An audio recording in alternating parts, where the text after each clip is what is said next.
is Mariah Karina here with Arakai Moon, and we're continuing our series going through the zodiac, stopping at every single sign, and maybe sharing some of the more anecdotal things that we've noticed, but actually really focusing on diving deep, on identifying some of the heart of the sign, the sort of essence dynamic of the sign.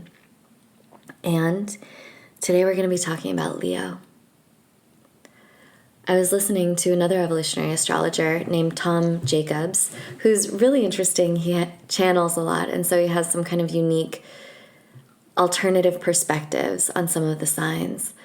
But what he was saying is, when you're looking at Pluto, and in evolutionary astrology, we see Pluto as the core evolutionary desire of the soul.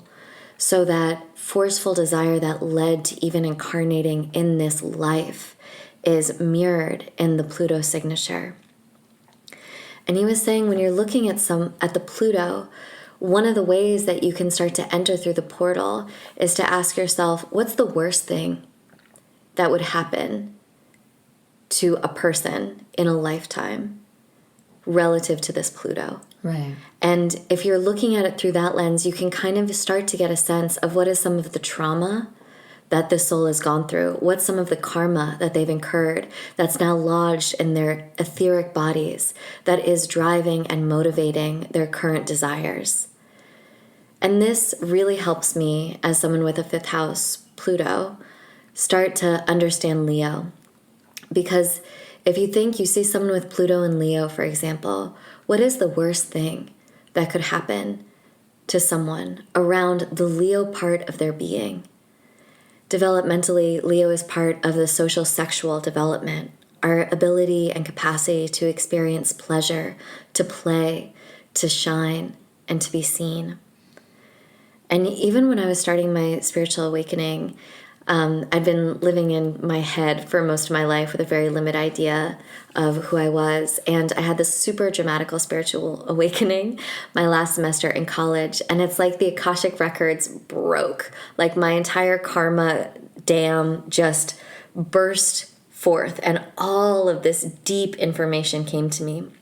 And you might believe in past lives, you might not. Evolutionary comes from Vedic astrology. So it's rooted in a paradigm that is really strongly believes in past lives. But I think also the past life information is core and intrinsic to the way that we understand things. We learn through narrative, and we're actually able to digest and integrate bundles and bundles of more data through narrative than we are through linear bullet points or, dry non-fictional facts or something like that. And when I was first having these spiritual awakening, I just got these images of lifetimes after lifetimes, whatever you think that might be. But it was information about it felt to me like information about what I might be carrying in my karmic inheritance, in my ancestral lineage, and in my etheric body. And it was all images of being in sex slavery. So content warning here.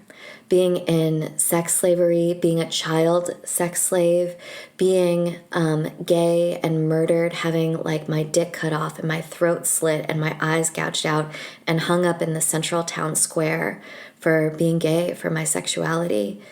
Even so much of like being like a test subject, like kind of like a human guinea pig when they were trying to invent diseases like AIDS, being kept in a cage, being served toenail clippings. So many images of being sexually molested by my father, of being like his special little pet and feeling so chosen by that, so loved, so special, which now that I'm a therapist is actually very common with children who experience sexual assault, is the sense of feeling very special, which we know is also very core to Leo. And even having images of lifetimes where like maybe I was a muse or maybe I was a priestess, but then having that exploited and stripped and taken from me. Being in some sort of ceremony like a female circumcision ceremony where they just cut my entire clitoris off, which sometimes I still like if I'm shaving my legs in the shower, we'll get these like visceral images of like I might slip and that happens, just to be a little TMI. But I think these are some of the sort of darker elements of what can happen to us in our social sexual development, in our sort of innocent and almost childlike desire to experience play and pleasure. And I know this is kind of starting this episode off heavy, but I think it's really key to understanding just how deep and core this Leo energy is to our actual energetic functioning and to our ability to express and create. I think the other than sort of the sexual content or the enslavement of my energy content, the biggest thing that came was about being murdered for my words, being murdered for who I am, being murdered for being outside of the social convention of the time, of being too bright, of being too noticed, which crosses over into some of that sexual stuff, of being too flirty, of being too pretty, of being too aggressive, or others wanting to feel aggressive towards you, wanting to own you. So I'm kind of going on and on here just because I think the level of what we hold inside of Leo is actually so deep to us, and a lot of the characterizations of Leo can be so superficial.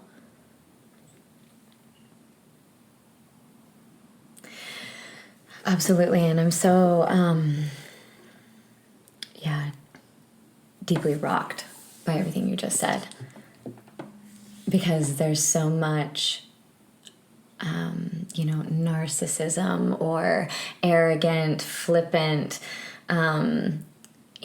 drama, stereotypes of Leo. And I feel like it's requires so much courage to be in the fires of our desires and of our true expression, and to actually liberate. That is, to me, like the biggest activist, like, journey that we could be on in this lifetime, because I feel like our core essence and like the way that it's expressed is that place inside of Leo, like after the imprinting, the deep imprinting of childhood, and like everything that we went through in Cancer, of who do we belong to and how do we get our needs met, and are we emotionally safe and secure. And then that place where we truly experience like what our actual desires and pleasure are, and then how do we express that and share it then with the world in the next, the rest of the zodiac wheel, the signs that come after that. And I think that when people have Pluto or Saturn in the 5th house or in Leo, it's so much those imprints of childhood of like, we are not, like, something is deeply shameful about who we are and what we want.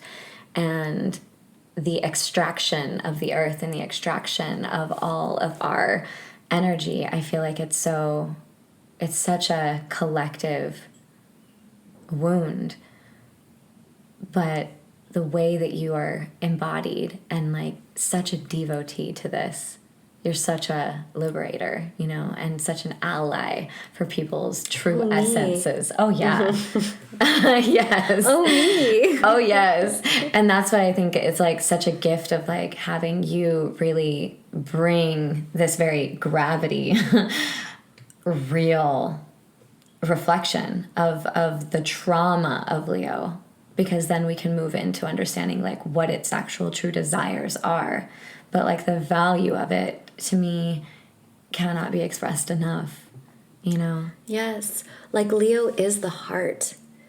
It's our heart. It's our ability to love. It's our ability to give and receive. And it's the sun, which to me is like our psychological coherence. And creativity itself is a function of, to me, what feels like a healthy human system. Like our natural default is to be creative beings, and it's so easy to dismiss that, like you said, dismiss Leo as being like self-involved and narcissistic or all about their hair. And it's true, a lot of people with Leo do have a big hair process. But also cultures all over the world have had mythical associations with hair and included hair in a lot of their rituals, and a lot of like generational cultural trauma. I mean, look what the Native Americans have experienced, the indigenous people have experienced trauma around their hair, like the antennae to spirit, these deep places where I feel like it's connected. The teeth and the hair feel very spirit and ancestral. Yes. Oriented. Yes. Even just one of those visions that I had was of them shaving our heads before they burnt us in the gas chambers in Nazi Germany. Like, why? And there's something about our ability to shine. I think that's in our hair. Something about our ability to be radiant, to take up space, to be living in the full double torus electromagnetic gloriousness of our existence, of our heart-centered existence as little mini suns in the universe that is completed by our hair. And the way that hair has been such a control and shaming process of women and of the feminine. Yes. And like just the way that hair itself contains so much of the essence of someone. It's like really palatable when you are with a woman. Yeah, I was going to say hair on your head, but hair all over your body. You can feel the essence of that person very, very strong. And yeah, I just think that's so fascinating. Very much. And I love what you said. All of these Abrahamic religions are often seeking to control people's sexual social development and channel their creative energy. And a lot of those same religions have very strict rules and regulations and protocols around hair, whether Totally. it's covering your hair in Judaism or in Islam, whether in the Hindu tradition they have all of these different rituals that involve cutting your hair. Yeah, that's what I think is interesting too. It feels like this very interesting dance between deep embodiment of the earth and also like transcendence and spirit. My friends, Because like shaving or the growing often like aid in that spiritual connection.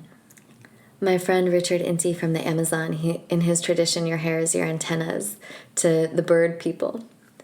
And, I think looking at its polarity point, Aquarius for me is like this great liberator, this great activist of society. But I think Leo in its true form is an activist and a liberator of the individual spirit, of the individual heart, energy, creative, loving body. And that's what I think it's interesting too when you were saying, it's represented by the sun. And to me, it's oftentimes where the sun is like where we want to like give our energy.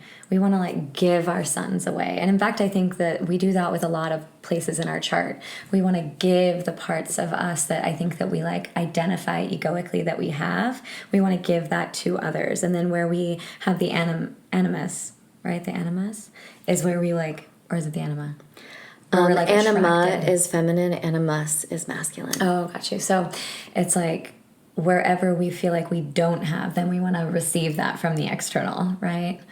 And to me, I feel like there's something about Leo that like when it's hijacked in that this is what I need to perform, this is what I need to give in order to receive the validation, receive the safety, receive the worth or whatever it is. Instead of being like deeply rooted and open to that expansion and also evolution of what we actually are, like the actualization of our sun, the discovering of our own essence, and then how that is the gift, like that sun shining on everyone just because it is the sun is what makes the world go round, is what gives us life, here on earth. And I think when we hijack that process, it's so easy to enslave people. Mm-hmm. It's so easy to then become so addicted and codependent and all of these other things, like the way that we feed our energy into patriarchy or capitalism. It's a hijacking of, I think, a big part of our Leo essence. Like how we want to even capitalize on our own essence. Mm-hmm. Yes. Monetize it. Yeah. Extract from it. Mm-hmm. And Leo is also theater, right? In terms of a lot of the signs have a different arts associated with them, and Leo is theater. And to me, I think that's what you're saying, which is where we could just plug our energy into something and not go through that process of finding out what our unique sun is, right? I think that's a real possibility there. And then the other one in terms of this theater aspect is you could just be playing a part. Right. Because you're getting a certain amount of applause from that, Right. which is giving you a certain amount of light from that. But it's not actually that deep self-inquiry process. It's not actually revealing the true light from the inside out. Right. It's conforming to a role. And it takes you out of that soulful evolutionary journey, because like to really be in the fires and be real and awake and present inside of your desires and inside of your art. You know, we were just speaking earlier about like showing up and making it good enough, or not opening the heart because it's scary to like want it so bad that you like only give like certain amount. And there's like a safety inside of that, it feels. Mm-hmm. But there's so much sabotage, and there's so much that the soul and the like egoic journey like doesn't get to learn about itself. Mm-hmm. Like it gets like stifled in the process, instead of, I feel like, being like, I'm gonna go for this, and then I'm gonna be humbled by this in the expression of my dreams or in the expression of my art, you know. And that to me is where Leo is actually really sensitive. We're still in, like, if the first quarter of the zodiac, the first 4 signs are really about the evolution of the self, I feel like the second quarter are really about the evolution relationally, and then the last quarter is about the evolution sort of societally and, you know, beyond, with Pisces. So I feel like Leo, it's like so relationally sensitive. Yes. And it's like you're saying, it can be so hijacked. Like if you have a child and you tell that child, like, you're going to be a great XYZ, right? Ballerina, football star, scientist, whatever, you know, then I think there is that Leo, like, innocence that's still malleable, because it still doesn't fully know itself that well, I think, sometimes. Even though it's a fixed sign, even though it's a fire sign, I feel like it's in a process of knowing itself, and it still has like a little bit of like malleability to, if someone says you're this, or someone says I love you like this, there's that tendency in Leo to want to be that. Right, to marginalize itself. It's so interesting though, because it's like wherever the planets or the archetypes are, it's like the medicine of that. They're the whole challenge. All the places where it gets worked and also shows up in its complete like shadow form is the opposite of it. So it's like Leo's meant to like know itself and express itself. Mm-hmm. And yet so much of that process will be not knowing itself, being shamed about exactly what it is, even if it's like the idea of the stereotype of Leo would be to be the singer or the artist or the model or the, you know, something that's on stage that's being, you know, lifted up and supported for all of its, you know, adoring Leonine qualities. And yet if it isn't the true essence that person's wanting to actually express, it will be like the hollow, like lonely role and like wound of like, maybe that person wanted to be a scientist. Yeah. And it's like the scientist that's like, oh my God, they're so intelligent, but like maybe they wanted to be a singer. Mm-hmm. And it's like, it could really look any different way. It's like we make these archetypes of our own ideas of what the Leo would be, but it's like anything. Even me being awkward in a social situation, it's like I often tell people to get in touch with their Leo. It's like sometimes you don't just look super charismatic and glorious and are just like completely in your essence without any sort of, you know, blockages coming up. Like a part of us starting in that is like, how do you act out and express even the places that are awkward? And yes, making art from truth. Right. Because I think that's the thing, is Leo is a process. If you have, I agree with you. If something is in a thing, and I feel like we've hammered on this before because it's really fucking important. If there's strong signatures in one sign, it doesn't mean like you already got that. It means you're in the process of developing it. And I think we evoke these things. Our incarnation evokes these things. The planets, gravitationally pull these things. They're not just pulling Leo the rock star on stage in a shiny outfit.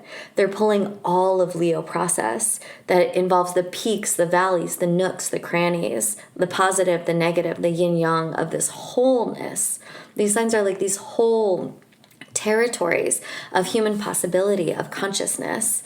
And so, yes, just like you're imagining Leo can be surrounded by loving adorers, it can be hated, exiled, shamed, shit on, ignored, neglected, invisible, and everything in between, like all the different levels of the origami that fold in a million different ways. And what you were saying about Leo, that it really is that art. Like what I say is like Leo is this journey of being able to see yourself, to feel yourself, not what gets you more love or less love, not what would be easy for you to jump into and play the role of, not what other people might want from you, not what you think you have to be to earn love, but genuinely creating from the inside out. And like you said, from where you are right now, from being awkward. It's like starting to free write when you have writer's block about how you have nothing to write about. It's about like having your first, social media post or whatever be about how you're like actually lonely. Like I think there is so much about letting go of the performance actually and listening to that small still voice inside, because it's the true dimension of emotional experience that is the actual fertile ground for making art. And Absolutely. So much I think of Leos when they're happy, they're not like, look at me in my beautiful life, but even what they're creating is just being in that authentic circuit of seeing themselves. Like, how am I feeling? Let me make something. Let me do a video. Let me sing a song. Let me dance. Let me move. Let me write. And oh, that's me. That's how I'm feeling. And yeah, and then going from there and building on it and creating this solar momentum. Right. Based on sharing the true heart. And paradoxically, I think it's when we share our real feelings that we become a sun, we become the source of warmth that other people can be nourished by. All the art that I love is soulful, is angsty, is often like giving voice to what is difficult in my own emotional experience to articulate, is bittersweetness, is pain, is strange. I mean, even now I'm on this kick of reading books that are by female authors. I feel like there's this revolution happening right now where there's been such a trope of how women are portrayed in fiction, written by men for so long, but now also written by women. And just, I was even reading Godshot and Heartbroke by Chelsea Beaker. I mean, her name is, or Lydia Yuknovich, my writing teacher. There's this revolution about even just what a woman is being written and portrayed in fiction and nonfiction in a way that I feel like it never has been before. And it's coming from these people like genuinely being in that relationship with themselves, putting themselves on a page to say, actually, this is my experience, outside of those writing tropes of like, he said and she said, and well, then I thought, and I looked to the horizon, and outside of the way in which that character has been written and defined before by men, by the tradition, by the conventions of writing. And that is what moves art forward. That is what moves the possibility of what even being human can be forward. And I feel like it's such a journey of like really trusting the muses, trusting the expression, trusting the process. You have to allow yourself to kind of leap off of the ledge because you don't know what it's going to be like as you fall into the abyss of that, but trusting like that the way that you fall or fly or whatever is a part of the entire artful performance, the worshipful performance of it all, because yeah, like there's something about like when I'm singing, for instance, I have enough trust in my voice, but I also have enough trust inside of the experience of sometimes it's my own blockage. Say a note starts to come out weird and I'll just follow it and allow, like, whereas other people might like constrict and try to sing around their blockage, and I'll just like sing into it, because a lot of times sometimes it's my blockage, but a lot of times it's actually a lot of other people's almost like their experience and their constriction within it. And I feel like as I'm singing into mine and allowing it to unravel, it like frees it up inside of the people that are actually participating or watching me. And I think that that's something I've noticed too with like different leaders. Like Heather, for instance, one of our friends. Shout out Heather if you're listening to it. We love you. She's an epic Leo. Hallelujah. An epic Leo. And forever I've learned so many things by the way that she shares her process and the way that she leads in that. It's like there's a leadership quality of Leo.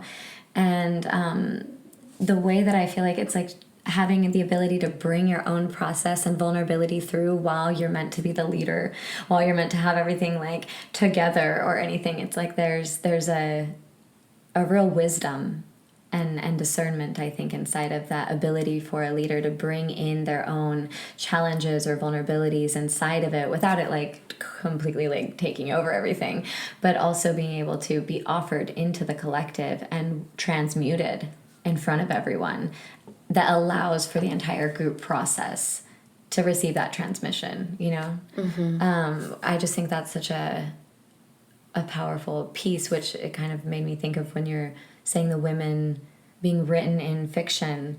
I think oftentimes women need to like wrap their own process up in a pretty bow and then offer it, and it's like, of course, patriarchy, men, everything, but it's like our own, like women's experience of trying to wrap their own experience in a pretty bow before offering it out. Mm-hmm. And it sounds like that's having a huge transformation of just like, this is my experience, and kind of being in that, like what you were saying, the Lizzo being like, I am 100% that bitch, even when I'm screaming and crying. Even when I'm crazy crying. Lizzo has that song, it goes, I'm 100% that bitch. And people will say that part and be like empowered by it. Like, yes, I am 100% that bitch. And she just wrote this thing on social media, and it's like, even when I'm crazy crying is the next line, and people don't say that. And she's saying you have to say the whole thing is the spell, is the magic, is the medicine, because it's like you don't just love yourself when you're feeling like I'm that bitch. You love yourself and you embrace your wholeness even when you're crazy crying. And I feel like that's such a representation of what we're speaking about in Leo, of like really the part of Leo would be devoted to like not only the parts where it's like looking good on stage or feels put together or feels that it's expressing what everyone like what it knows that everyone wants, but that devotion to like actually just expressing it all. Yes. And discovering it all, and that be the offering. And I love what you're saying about the leadership, because whereas the polarity point Aquarius is ruled by Saturn and does have a lot of leadership potential because it is leading from the outside looking in, right? From the top looking down, from like this full structured systems analysis understanding. Leo is the sun. It's leading from the center. It's leading from the heart out. And I think it is when it's able to, like with awareness and with, right timing and all of that, find what's going on in its own process. And, it sets the tone for everything else. And it determines how much play, how much joy, how much vulnerability, how much yumminess, how much warmth is allowed in a system or not. And it makes me think of, if it is theater, there's so much anthropological and cultural study on the sacred role of theater, especially in ancient times, and about how a group of people come and they're in this deep spell of being an audience member, which is such a particular state of consciousness. And there on stage, these entire psychodramas, the entire mythologies are acted out. And in a way, it's sort of the catharsis for the culture. It's the catharsis for the village. And it's those stories that are there that are being embodied and performed that are also maybe in a Neptunian way as well as in a heart-centered way, shaping the collective culture that everyone's then a part of. And I think it's so easy to look at maybe like more Saturnian ways of leading and being like, oh, we can obviously see that's leadership. But really understanding like how how it looks when our emotions guide us, when our stories guide us, when our play guides us. It's like another piece that often gets overlooked. And I think also in terms of theater, a lot of those rituals were theatrically enacting scapegoating ceremonially, so that the scapegoating didn't have to happen sociologically and politically. And everyone would get their kind of catharsis out in this form where it was art and it was actually offered to the gods. And I think losing that often results in a lot of like Leo being scapegoated. Right. And a lot of like shaming around pleasure and play and expression and policing around that. Yeah, and the media and the stories, the cultural rituals, theatrical rituals have been hijacked, And I think that it's interesting too of like what you're saying about the scapegoating and the offering it up. It's like the Leo becomes like a cultural or collective archetype.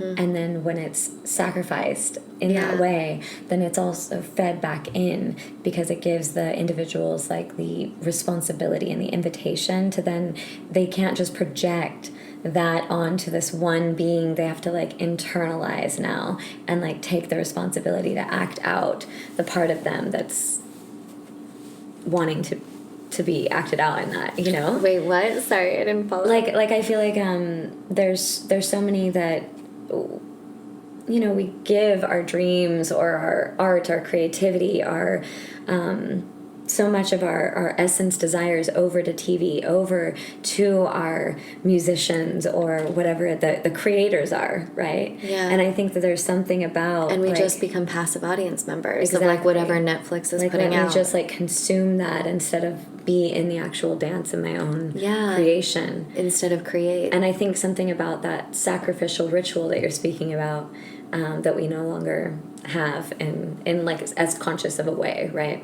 I think we're definitely sacrificing our celebrities. I think a lot of celebrity now is scapegoat ritual. Right. Actually, it's like... But not as conscious. No, not at all. Or not conscious at all, right? And therefore it doesn't give the audience the like baton of responsibility of like, now this is the place where we offer it up, we sacrificed it, and now you internalize that and integrate that within yourself and find your own artful expression. No, it's just a continual scapegoating ritual where nothing ever gets completed. Because there's this thing about needing to, being seduced, putting the Leo up on the pedestal and then wanting to take it down because there's a place where we've lost our power or our creative authorship inside of that. And that's still staying in that victim mentality. Totally. And I think it's really powerful, the Aquarian, because there's also a deep scapegoating in Aquarius. And just the fact that it's like represented by Saturn, I always feel like in order to be an artist, in order to really truly be able to give yourself a chance not only to just be an artist, but also just to be in touch with your own desires, to be in touch with actually expressing your desires in a way that is empowered, you need to take authorship. You need to take responsibility and create that container.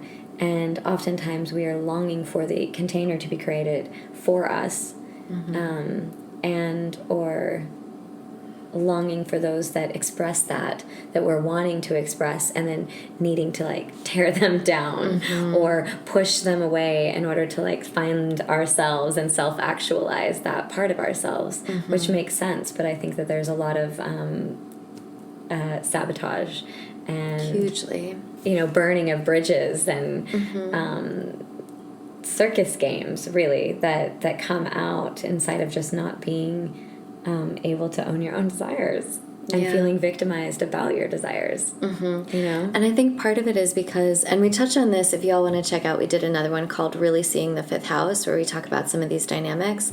But I think part of it is because entering into that fray of putting yourself out there feels so scary and so terrifying. Like we do live in a very narcissistic age. You're either a scapegoat or you're a golden child. And I feel like, and that's going to be different for every single pair of eyes watching you. And so that's part of the Leo dilemma is you can either play this role and try to be the perfect golden child, or you can go out on a limb, go against the culture society, and you're going to be scapegoated, and you're going to get this huge mix of both no matter what. It's like you were talking about in Australia, they have that saying called tall poppy syndrome, because if anyone even tries to stand out, everyone else is going to try and push them back in and cut you down to size. Like if the tall poppy gets cut, is the idea, so that everybody stays in this kind of mediocre, controllable range of their own expression. And I just feel like even Jessa Reed, shout out Jessa Reed if you're listening to this, you're one of my all-time heroes. Just like this meth addict turned stand-up comedian turned channel who teaches on manifestation. Genius, go check her out, Jessa Reed. But she has this thing, there was one moment where she was poised to almost become famous. She was at that level and had so much support behind her, and she realized that she was sabotaging her own fame because she didn't want to be hated. And part of being in the public spotlight, part of putting yourself out there, you know, it's like, Leo, wow, you get in touch with your tender heart of hearts. There it is, your beautiful little sprout, and you put it out there, and you just get pummeled with love, hate, being ignored, being this, being that, being hunted by people who want more of you. It's not necessarily fun. And so I think that's one thing for Leo to be in this little, you know, heart listening process with itself. But that's what I mean, the sensitivity to of being relationally with it is you're putting yourself out there and you're just making yourself so vulnerable. Absolutely. To what exists. Like being famous is being hated. Like anything you put on the internet is just going to get like hate comments mixed in with everything else. And it's one thing when you are being a role, there's a little bit of a guard and detachment or a shield around that, because it's not your deepest of places being expressed, you know. And I think that courage and vulnerability is so profound inside of Leo and is so vulnerable because it's the thing that gets shined out. And we do live in a society that's extremely shamed and repressed and monetized. And I think that where you have that tall poppy syndrome like experience, like where we have the places of true power, liberation, and that devotion, even if it's in the process, like nobody's like in true power and liberation at all moments with who they are, but when you are expressing that, it will trigger the parts of people that are repressed, the parts of people that are in in shame of their own desires, in shame of who they are, and that part of them that they are killing inside of themselves will come out and try to demonize you. You know, it's very, I would love to be like, if you just open up, you'll have endless support. And like the opposite. It's actually. the opposite. Bitches will try to tear you down. And I think that like what feels so powerful about rap is, and I think of Beyonce, like there's like a fierceness that I think that we have to really, a fierceness and a devotion to yourself and like that endless, you know, discovery of oneself, no matter the outcome, and that mastery around being able to offer it, and then also like be open to sharing in that tantric connection with the audience, and then also being able to let go and detach from their adoration or their approval, their validation, right? And then the other piece is a devotion to, I think, what are you expressing for beyond just yourself? You know, that I think, like the muses, for instance. You know, like who are your gods? Who are, you know, if you're singing, who are you really singing for? And something about that, in my experience anyways, something about that devotion allows for that to be cleansed inside of like whatever human invalidation that I might receive, or whatever times that I might be the golden child. It feels so good. Like Sia, she says, if you believe the good, you'll also believe the bad. And I think that's so powerful because I love it when I feel like the golden child. I love feeling adored, right? And received, and like I'm making a difference and an impact. But I also put it on the altar when I feel like I'm being Black Moon Lilith and I'm being demonized and scapegoated. And I put it on the altar of what I actually am creating for a lot. And I think that that gives more fuel to the fire of my creation. And that feels really like an antidote to this, or a powerful filter to try on for this experience with Leo. Yeah, that's been helpful for me too. It's just like, it's not me creating it.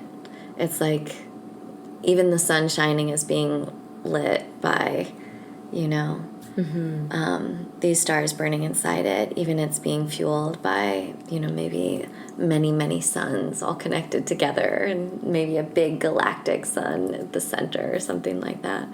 Like, yeah, that I am creating, that creation is happening through me. Right. And it's not always just you that they're demonizing. Right, they're demonizing. And like really taking it, it's like that journey of like the self and the other feels really strong in that Leo Aquarius axis of like how that artist is all about the self, but it's also this collective prayer, collective archetype. Yes. And it will be glorified, worshipped, and sacrificed. And about the self, like that's why I think it's the activism. Liberating the self is actually right up there with liberating society.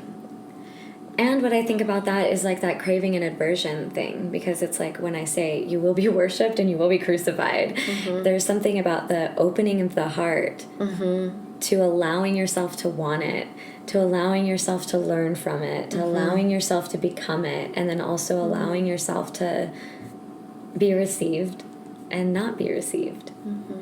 And like how much learning, because I think that so many times we can be like, oh, I didn't do it right, or it feels like we're like clinging to the part of the process where we're actually getting that Leo validation, that, you know, we've been received, we've made an impact. But I think that actually the feeling of not being received, of not making an impact, of being, you know, Of doing it wrong. of being wrong, like just straight up who we are is wrong. I think that is just as much a valid experience of Leo. Like it's a valid part of that transformative process to purify our own Leo expressions, you know? Yeah, and now these days it's like if that's happening, I also think I'm doing something right. Yeah. Because if we really do find what is our creation to bring forth, what is our unique sun to shine, it's not going to be for everyone, you know? So I think part of that addictive loop to doing it right and being well received is part of what keeps us from our essence. Right. Exactly. So yeah, there's learning in there, and there's always more learning. And I know we're getting to the end of our time. We focused a lot on creativity, but I do think just pleasure and sexuality is a really big part of here, and playfulness. And just I think something that I've gotten a lot of flack for in my life is being a flirt, and that's been so shamed. And so I think it's like there can be a real immaturity in Leo, obviously, and like and an immaturity in the way that people respond to Leo also. But I think in terms of like, there's a big difference between someone who's a flirt and someone who knows they're a flirt, first of all. But I just, which is also another word I think for seduction. Yeah. And sharing desire. And sharing fire. And play. With and that. being playful. And being playful with that. And inspiring. Why people put down seduction and flirtation is because it inspires desire. And then they feel victimized by that desire, oftentimes. And then they judge it, or they run from it because they lost themselves, or they're afraid to lose themselves. Yeah, or they try and own it and control it and lock it up in a little cage, or in like a repressive religion, or in a golden castle. Because they don't trust it.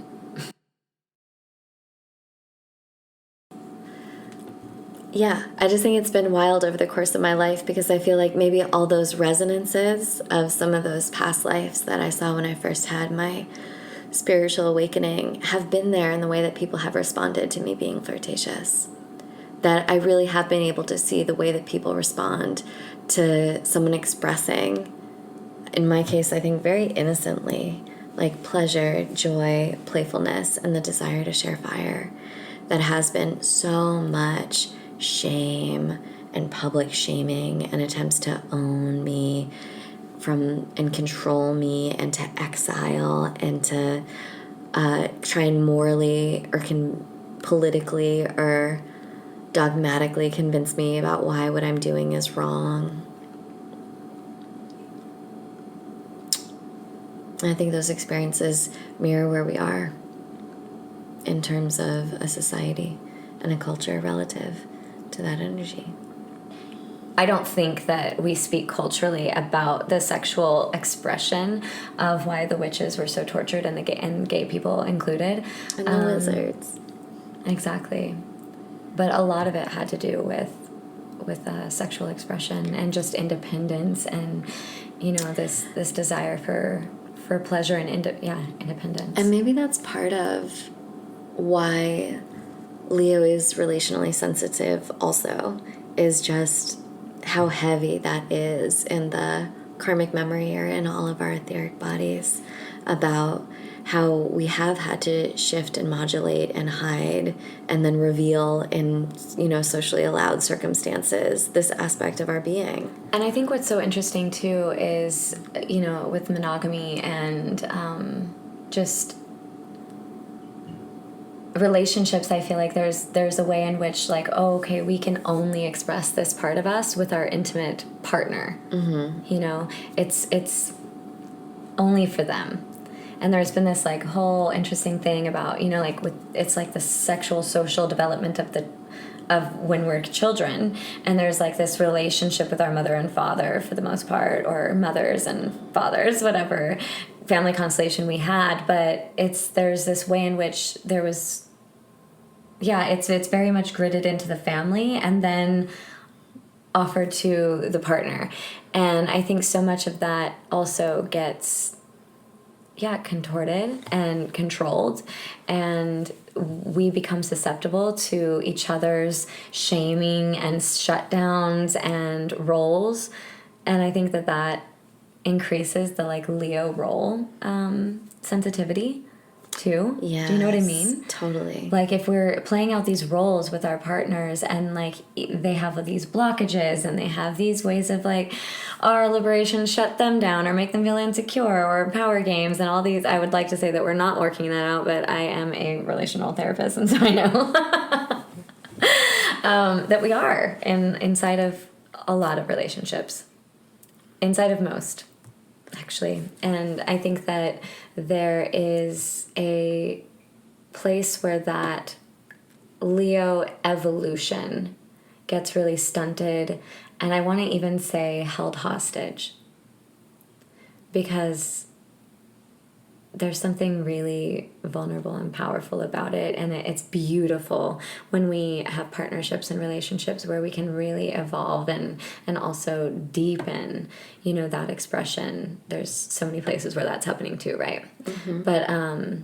But I do think that it's really easy to get isolated and kind of in couple island with this, and therefore the part of us and our own individual Leo expressions is almost just given over to that partner. Mm-hmm. And it takes a lot of awareness and personal responsibility, and also relational or couple awareness to not fall into that isolation and almost sacrificial mode, if that makes sense. Yeah, I mean, it's such a monogamy is so weird. I mean, it makes so much sense, right? I'm all for a tantric union, and I also think it really is beautiful to commit and Absolutely. have a partner in life and all that.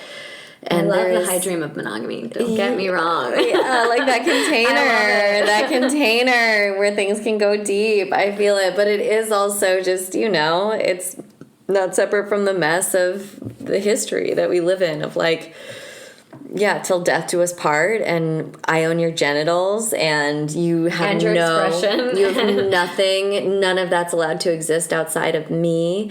I mean, even it makes me think when I was first like starting to dirty talk after going through like lots of, I think, sexual empowerment, so much of the dirty talk that I even thought to do was that fucking code, because it was what do you mean? Like Give it me was an like example. Can you talk dirty to us, Mariah? Dun, dun, dun. Okay, now I'm self-conscious. The blocks came. No, but it was so much of like, yeah, take it. It's all for you. This is your pussy. You own it. Like, it's yours. Mm-hmm. Exactly. I want you to be obsessed with me. That's how you dirty talk. But I think mine, especially being, you know, a woman getting with men, it was so much like, it's all for you. It's all yours. Take it. Like, I'm totally yours. I give you everything. I give you all of me. Yeah. Own me. Take me. Do me. All this stuff like that. And I was like, why am I saying that? Like, why is this what's coming out? Wow. It was almost like even in my dirty talking, I was like pledging. I was like imprisoning myself, pledging it to them. Right. And that's giving a lot of power. That's what I mean. It makes it vulnerable. You know, there's so many couples that have so many, you know, like, not maybe while they're in the relationship, but afterwards, I feel like so many people are experiencing like what they describe as toxicity or narcissism or some deep codependence, right? And it's like, it makes it so easy for those things to happen when we pledge like that. Exactly. Right? Exactly. And I've realized so much of that was because of this disempowerment that I also see in a lot of other women, where it's like, I need someone else to open me. I need someone else to ravage me. And there's a reality to that. Like, I do think there's a also, place. I'm not a whore.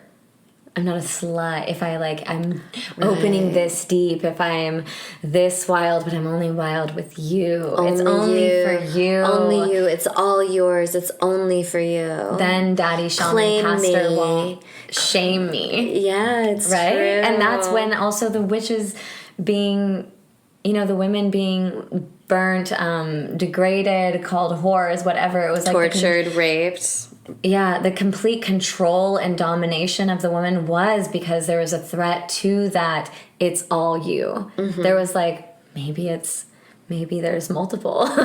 Maybe it's not just only yours. Yeah. You know? And maybe a woman can have her own life. It's like, oh no, then you're a fucking whore. Then we need to kill you. Yeah. Like, your autonomy is so threatening to me. I need to kill you. Your pleasure and power is that threatening. Yes, and I was even in a relationship with someone who so loved the idea of empowering me, and then as soon as I got empowered, tried to tear me down, because it was like him being the one empowering me is still, he's on top, he's the king, and I'm his little pleasure bunny just feeding him energy and warm feminine yumminess, and he gets to feel good about himself while he has me in the cage. And then as soon as I was like starting to feel empowered and challenging him and actually seeing us more as equals, he hated it, freaked out, and tried to destroy me. And it was because of that autonomy of existing on my own. Can you love and support someone, no matter what gender they are? Can you really support their blossoming even when it doesn't just directly feed you back? Mm-hmm. I feel like that is such a crucial part of our evolution that I would love for us all to really be devoted to learn how to love each other in this way. And I feel like Leo actually gets put in this thing as the narcissist, where it's like, I need to be special and everyone else needs to bow down to me. And when it's actually like, you need to be special for me so much of the time. And do you know also, what I mean? Not the Leo, but like, that's what society's saying. Yeah, be special for me. Give it all to me. Give it all to me. Even when you're seduced, like I can be guilty of this too. Like, I love seduction. Mm-hmm. I love being seduced. And then when you're actually seduced, it's like vulnerable, because A, it feels vulnerable to be seduced, and B, is it really me? Is it special? Is it special between it, or am I being used? Or like, remember what we were just talking about? Mm-hmm. Like, if you think the person is doing it with multiple people, then it's like that kind of contraction can come in of like, oh, is it special? Is it not special? Is it me being used? It's like that vulnerability of the energy shared, the power and the desire that's like really triggered. And I think that is a part of us that is worthy of purifying and like being with that. Because I think that's the other, own. that's part of that contract of that like tradition, heteronormative monogamy, is like on the one hand, be special for me, give it all to me. But on the other hand, I will give it all to you because you're telling me I'm special. Right. And that's, I think, too, like where the son can be like, I think a lot of Leo fifth house stuff also indicates a lot of like father-dad stuff. And I mean, that was also a lot of what I was playing out with that person. But for example, but I think it was, right? It's like everyone wants to be kind of like daddy's little girl because on the one hand, you're giving it all for the love of the father. But on the other hand, you're getting all the father's love telling you that you're special. It's like and this all the mutual safety and all the support. It's this mutual agreement of specialness. Absolutely. Again, it really plays on a lot of like golden child, scapegoat, narcissistic parent, government, pastors. Pastor, shaman, daddy, shaman, pastor. Yeah, all of those themes, you know. And I think the way that we play that out with each other is like, for me, I really am devoted to learning how to love people in a way that is still supporting their blossoming, even if it doesn't feed me. which You know? I feel like is like for me healthy Leo. For example, like with that guy that I was dating, it was like once I started threatening him and I wasn't just like feeding him energy, he felt threatened by me and needed to affirm his dominance in the system. And then of course we went our separate ways. But I really think it was like, instead of this pact of specialness, I think it's like I'm special and we're all special. Like to me, that's the real open-hearted, the generosity of spirit that is Leo, is being able to uplift everyone. Because you know when you're in like a circle and people are going into the center and dancing, what's going to make that the most fun is everyone expressing and feeling good. You know, if you're in like a cipher of everyone freestyling, what makes it good is when you're amping everyone up, saying yeah, get it, you know. And that's what I think is that like Aquarius Leo, and I think I mentioned that in our fifth house podcast, but that Aquarian Leo dance can feel like such a game to me, because it's like if I'm gonna be in my Leo and then I jump into my Aquarian and then I allow that space, those questions, those me playing the pan flute to the person and see how they can be the Leo, and then we all jump back, and that's that cipher that you're talking about. It's like we're all creating this Aquarian container where we can all be Leos, but have a certain place. Like we don't meld into like one big blob of essence or something. We don't forget our shininess. We don't forget what's unique about us. And I think that that's something that's really a powerful part of Leo, is it doesn't have to just be like, I'm the only special one, but it can really know its specialness. It can really know its essence and its power, and also simultaneously be like, this is everyone else's, and like, let's learn that. Yes. My last thought, and then we're going to wrap it up, is just going back to that dirty talking thing, because I do feel like a lot of what I had to learn was just the depths to which I was wanting this man to open me, you know, that I wanted to be ravished by this man. And it was so incredibly disempowering. And then I saw these men as like these gatekeepers to keeping me from what I truly wanted. And then I would engage in all kinds of like role playing in order to get them to fall in love with me so that they would open me. And it was this whole very codependent dance, as opposed to it was, and to me that's also in that shadow element of that